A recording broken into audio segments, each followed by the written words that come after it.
start with Matt Savoy update. What's going to happen with him here in camp? Yeah, I mean, first of all, just from I think he had a great summer from the playing standpoint. I love the way he was skating, competing, really impactful shift to shift through the rookie tournament. Yeah, he'll be out a little bit. It's honestly, though, Paul, best case scenario for after the imaging and everything. But he will miss some time. I'd put him more in the week-to-week type of range than day-to-day, but we're also going to be really patient and make sure that he's fully go before we let him out there. But good news overall. Do you think he'll be at camp at all? I asked that exact question 12 hours ago, and I think there's a chance, but I don't think this week is likely, and then we'll kind of reevaluate. I know he's begging, but we'll have to kind of take it week by week here. When you say your voice is hoarse from talking, is some of it talking to Rasmus Dahlin, the representative? And where do you stand there? Are you going to ask me that question first, or do you want me to go back? Okay, you can get back. I tried to be inventive. Yeah, no, that was good. That was good. Yeah, I think there's obviously expectations probably today to have an update on where conversations with Rasmus and Owen are. And what I can tell you is this process started probably back around the combine before the draft.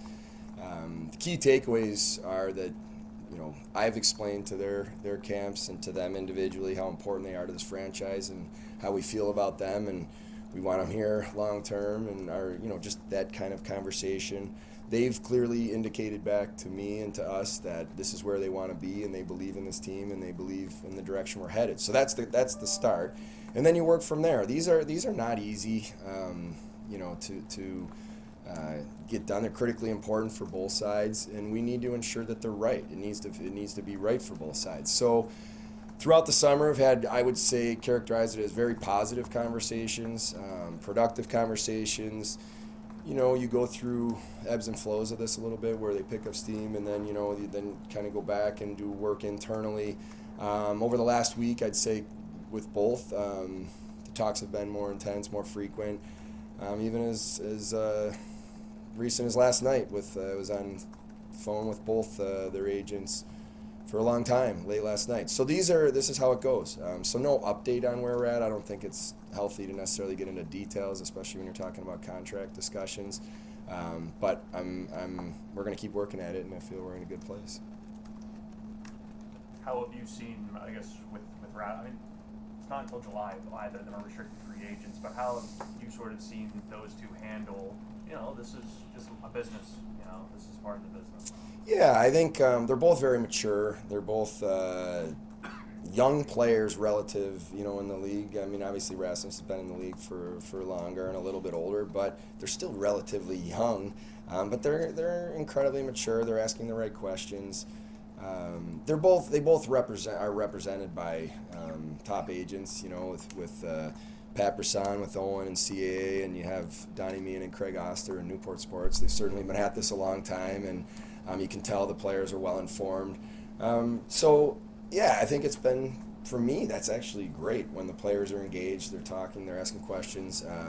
I also have relationships. My job as general manager is to know my team and organization and make sure that I'm building relationships, and we're having coffee, we're just talking, so they have a job to do on that side, but also making sure that my door is always open, and if there's things on their mind we can talk about, which we have multiple times. So I think it's hey, look, it's day one of training camp.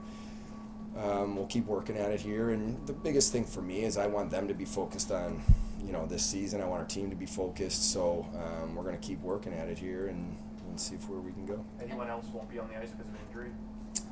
Neuchev here day to day, nothing long term, and I don't think I'm missing anyone else. I think it's just Neuchev. Komarov? Oh yeah, sorry, Komarov, but he was still from rookie camp. Yeah, he'll be out. He's progressing. He's on the ice now, rehab skates, but not full participant yet. Kevin, if one of those get done or both of those get done, why did you target those guys as people you wanted as key pieces moving forward? Well, you look at the way our team is made up. We've talked a lot over the last couple of years now about the core of this team and putting it together, and then to set ourselves up for sustainable success, you need to make sure that you retain the pieces that you believe are going to help you do that. And I mean, these guys are both elite young defensemen in the league. As I said, Rasmus is a little further along in his career, but they're both, to me, critically important pieces of the puzzle moving forward. And, they're guys that can play 25-plus minutes every situation. And I just think the way the league is right now, if you can really have defensemen like that can play the minutes they play in the situations they play, the way the transition game and the speed of the game is going, I just think it's critical. So that's the focus. That's why the focus on them. Kevin, are you comfortable with those talks stretching into the season, or would you like to get those done in the next 3 weeks? Yeah, I think if you look at kind of, sometimes people draw a hard line in the sand. I think if you look at my history, we did the Dylan Cousins extension last year during the season. We did Tage Thompson last year toward later in the summer. I believe Samuelson was maybe right before the start of training camp last year, if I remember right. So kind of says to you, I'm open to anything, and I just want to get it right. I want to get it right for us. I want to get it right for them. But what I do think about is our team, and I know certain players. Everybody's different. Some players can just park things and put it over here and not let it affect in any way. Other players, they struggle with that. So I've been open and transparent in conversations with their agents to say, the focus ultimately. Starting the season, I really want to make sure is on our players individually having the best year they can and focusing on our team and eliminate as many distractions as possible. So I guess in saying that, we'll see how this goes. I'm not putting a drawing line in the sand, but I'd like to keep pushing here through training camp to move things along. You opened camp with two very young NHL experienced goaltenders. Why are you comfortable with that? Yeah, I know it's interesting. Oops, sorry. There we go. To hear me say this, but I truly believe we're in a position of strength there. Obviously, if you kind of back up in the summer, we added depth. You guys know, bringing Tokarski back, someone that we have a history with, bringing Cooley into the organization, someone that we identified with some real upside potential. And then, with three goaltenders that we believe are NHL goaltenders, just feel it's a position of strength. I understand when you can look on paper and say, well, there's some inexperience. They have as many games as other guys, and I get it. But ultimately, if you go and you look in the market and either you overpay in terms of dollar or term or cost acquisition if you make a transaction with another team, just because someone has more experience, I'm not sure that they're actually putting you in a better spot. So like I told you in the summer, we explored, we look into everything like we do every position, but ultimately when we boil it down, we believe in the people we have in that room. You've heard me say over and over again, I think a guy like Devin Levi is incredibly mature mentally, and the preparation he puts in every day, we feel that he's in a good spot, and we continue to see UPL as a young goaltender progress. And then, in terms of Eric Comrie, I think, like I touched on in the summer, there was some tough times last year with the injuries, but he's an NHL goaltender, so that's why we feel comfortable going into the season. With Kevin in specific, no goalie that I can find has made the jump from college directly to the NHL. What gives you the confidence that he is the one capable of doing so, because no one's done it before?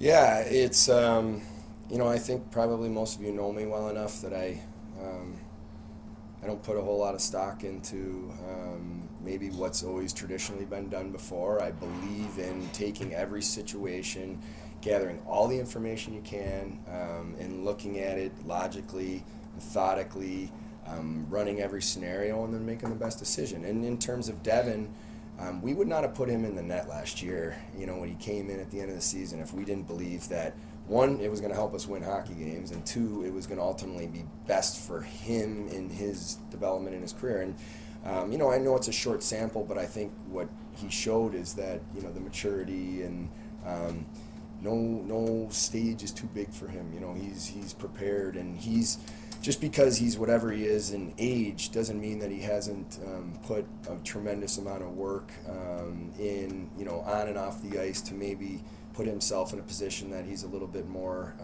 mature. So that's it.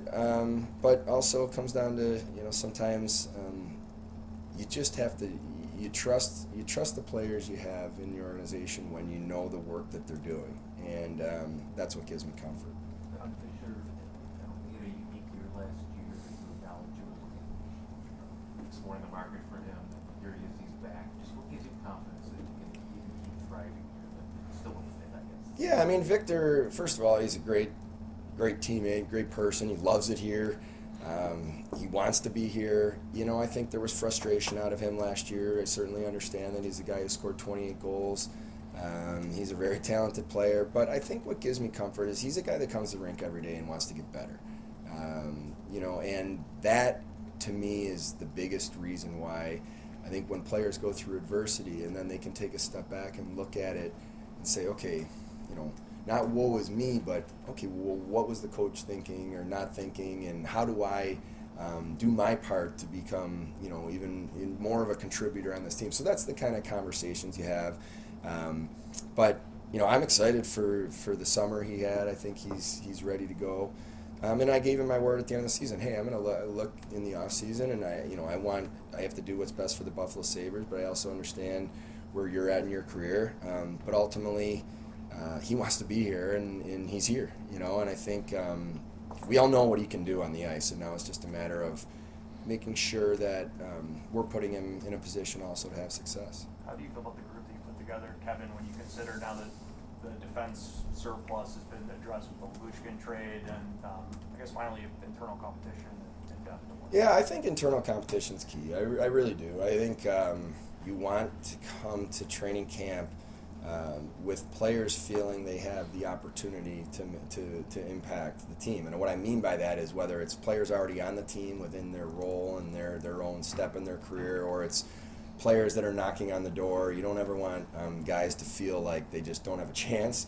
And I think we've proven that. You know, we're never going to put players in a position we don't think is best for our team and for them. But I think we've proven that we believe someone's ready and they've taken the step, and they're gonna help us win hockey games.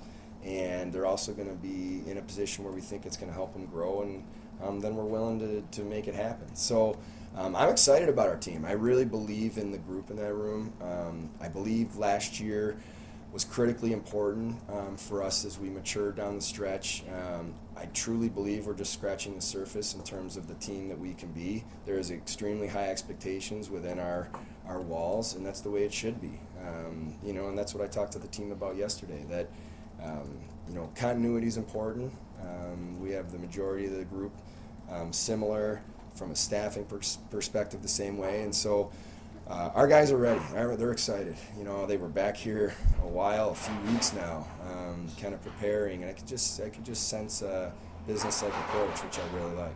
Kevin, you talked about Sorry. you talked about Darlene and the situation. You've identified your core. You've signed a lot of guys long term. Darlene is signed for this year. He could have gone to a new deal July 1st. Are you surprised, disappointed? Like, where is your thought process on this? That, you know, you have plenty of time to do it, but that it's not done. Yeah, well, I think you kind of, a little bit in a way, Mike, answered your own question. Like, both him and Owen do have contracts this year, so that changes the deadline urgency, however the word you want to use. But I'm excited about where we're at with Rasmus. I'm excited to hear how he strongly believes that this team is ready to take a step, how he strongly believes that this is something special that's going on here, and he's committed to this. That's what I get excited about. And so now we just have, like I said, you have to work out how it makes sense for both sides, especially with these type of deals. But that's honestly, Mike, you know, those weren't always the conversations with other players, you know, when I go back a few years.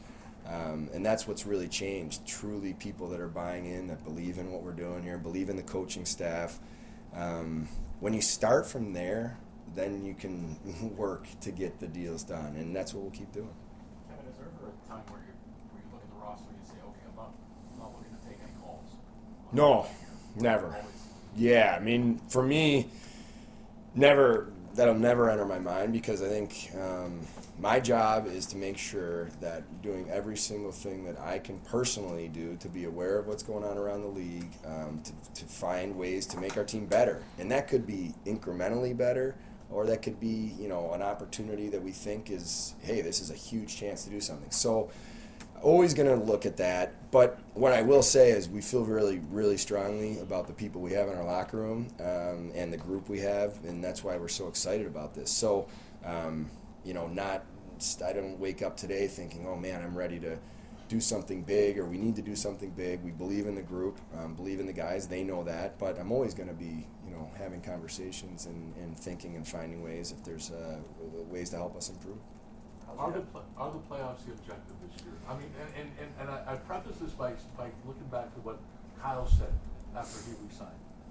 He said, we can't be scared about expectations. There's going to be expectations next year. There's going to be lofty expectations next year, and we can't be scared of them. So I preface it that way. Yeah. Go ahead. Yeah, so I'm glad you used the word expectations. My feeling on that, and what I talk to the team about, is we have to embrace expectations.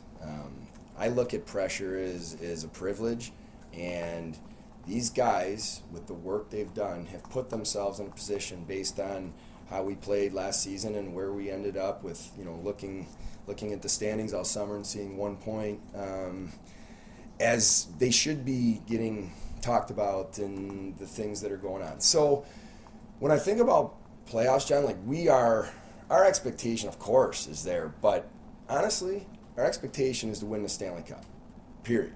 And so I don't want to get lost in all the other things that have to happen, but here's the reality. To win the Stanley Cup, you have to win 4 rounds of the playoffs. To win 4 rounds of the playoffs, you have to make the playoffs. To make the playoffs, you have to win a lot of hockey games. To win a lot of hockey games during the regular season, you have to be a consistent team, a resilient team, a team that is able to handle adversity, highs and lows, matures. Those are the things that add up. So at the end of the day, if you peel it all back and you boil it all down, it's about getting better every day. So what we're talking to our guys about is, of course, the expectation is that. This is over here. So let's park it. Let's embrace it. Don't be afraid to use the words. Talk about it. It's great.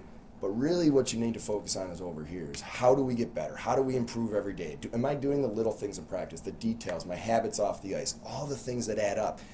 And I probably said this before, but I truly believe you win the day, you win the little things along the way, they keep adding up. You keep stacking wins. You keep stacking wins. And at the end of the day, the team that raises the trophy is not because of that night. It's about starting day one of training camp, and all these incremental little wins along the way add up to this. And that's truly how I feel. It's what I believe, and I believe that we're talented, and now it's time. Look, I think our window's open right now, and our goal is to be giving ourselves a chance every single year for this is the sustainable success I talk about for a long time. So I'm excited. I'm glad you asked the question, because I think it's important to talk about.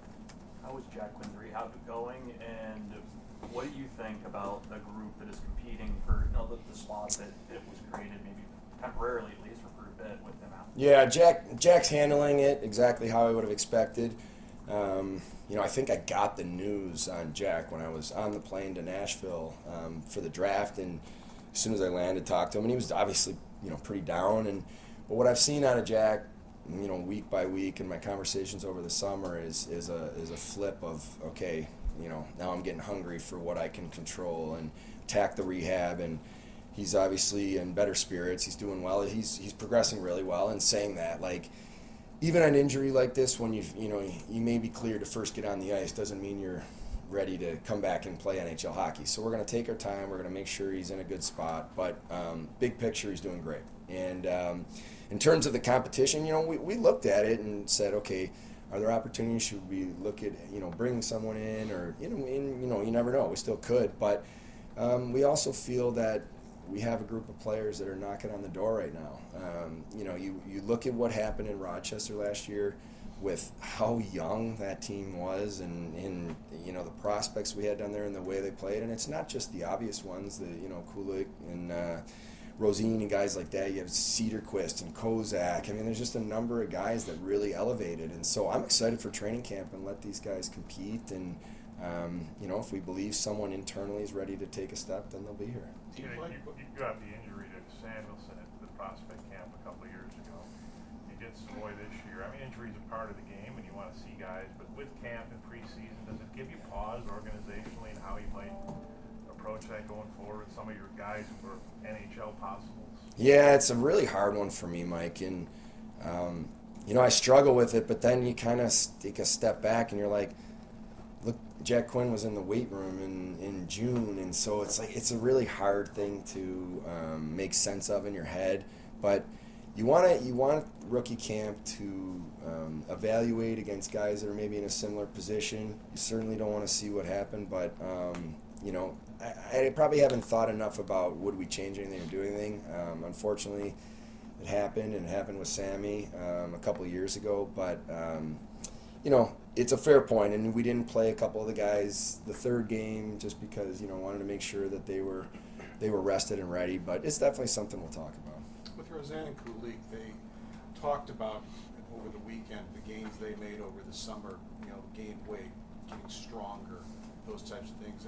Were you impressed with, because they both had short summers, to have short summers but to have the gains? Yeah, really impressed, honestly. It shows their commitment, it shows who they are, and shows how hungry they are to make the National Hockey League. But it also showed me the lessons they learned in Rochester. You know, that it's tough. And for guys that young to Seth does a phenomenal job of teaching and the practice habits and helping those players learn and get better. But they went through a lengthy playoff run and I think realized, you know, how tough it is. And they put the work in the summer.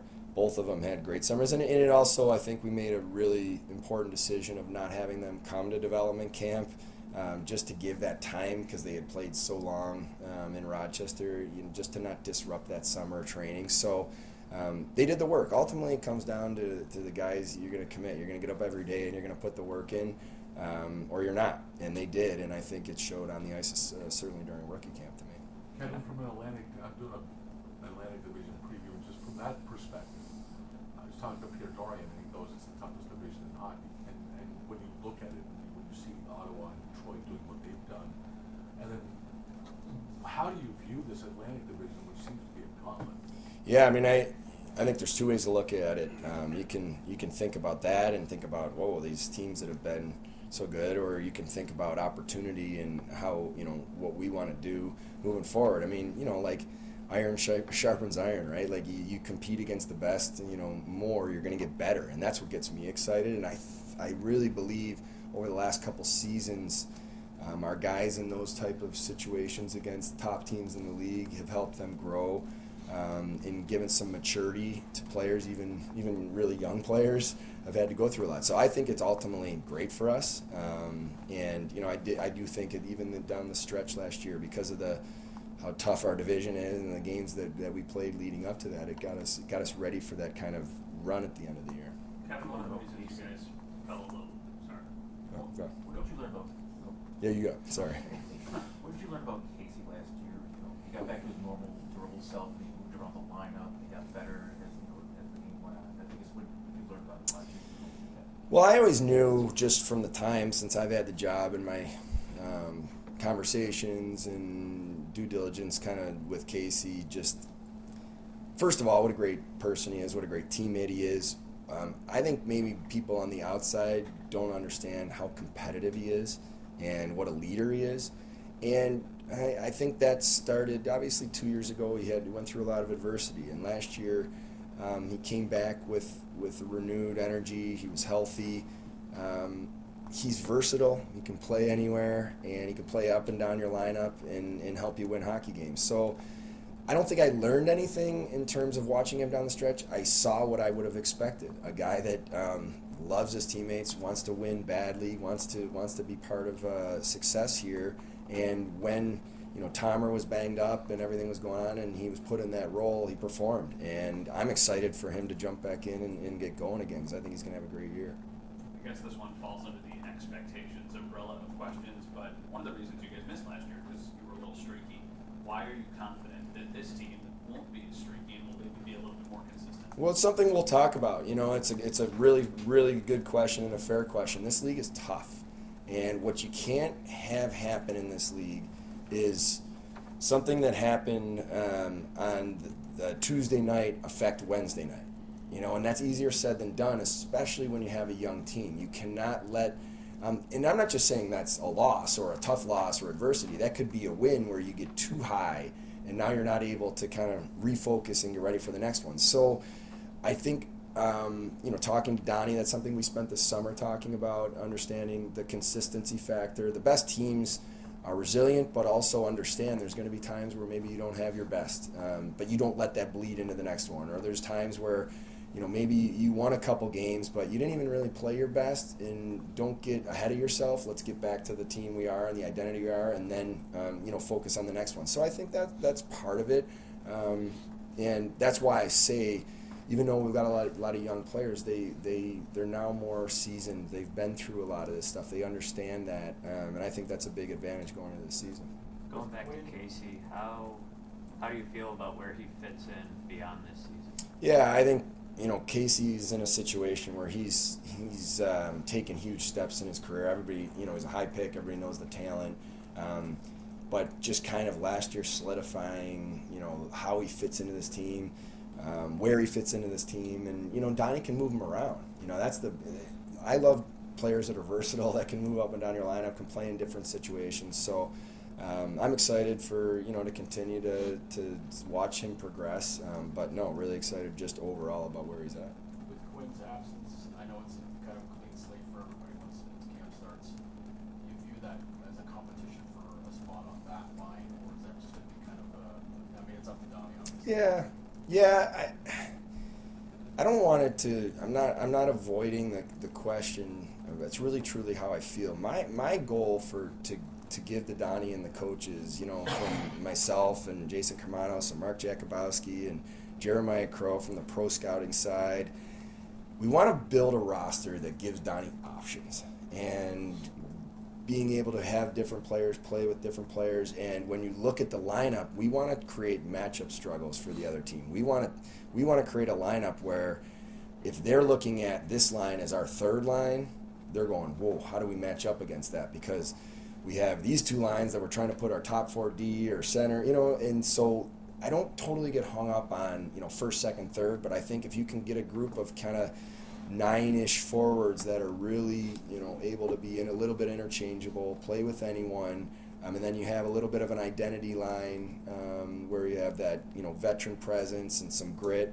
You know, I just think that's a little bit of the recipe. And it's the same thing on the back end. So, you know, you look at the players we added, I think EJ's already made an impact in our locker room in terms of his professionalism, his detail, how he takes care of himself off the ice. It's already impacted, you know, guys from the conversations I've had. And Cliffy coming in here is a gamer, he's a winner. You know, so you didn't bring those guys in thinking they have to play with this guy or that guy. I brought these guys in because they're good hockey players and giving Donnie the opportunity to maybe have guys be interchangeable depending on the situation in a game. Are we up a goal, down a goal, third period, second period? You know, so that's really how I look at it. But obviously Jack Quinn, I truly felt coming into this year was going to take a big step. So there's minutes, there's opportunity for someone to step up and take. What is your goal in terms of when you want to see, when you think Jack might be back? Yeah, I don't know if I said this around the draft, but, you know, I think this is generally a 6-month type of rehab, so that probably puts us in a spot somewhere around Christmas where, I don't know, my math might not be perfect, but in that range, but that doesn't mean he's going to be ready then. That just means, like, maybe he will, but I can promise you we're not going to, you know, try to say, hey, he's doing really well, we're going to try to move this timeline up. If the doctor says at certain time he's ready, then he'll play. And if he says we've got to be a little longer, we'll play. And I'm always a little careful with exact timelines because everybody heals a little different. And what we've worked on in the sports performance and the sports science side of things is more, you know, checklist. Have you hit a milestone? Okay, check. Go to the next milestone. Check. Go to the next milestone. So that gets us away from, okay, this injury, it has to be this timeline. But we want to make sure he's ready to go. Thank you. All right, thanks everyone.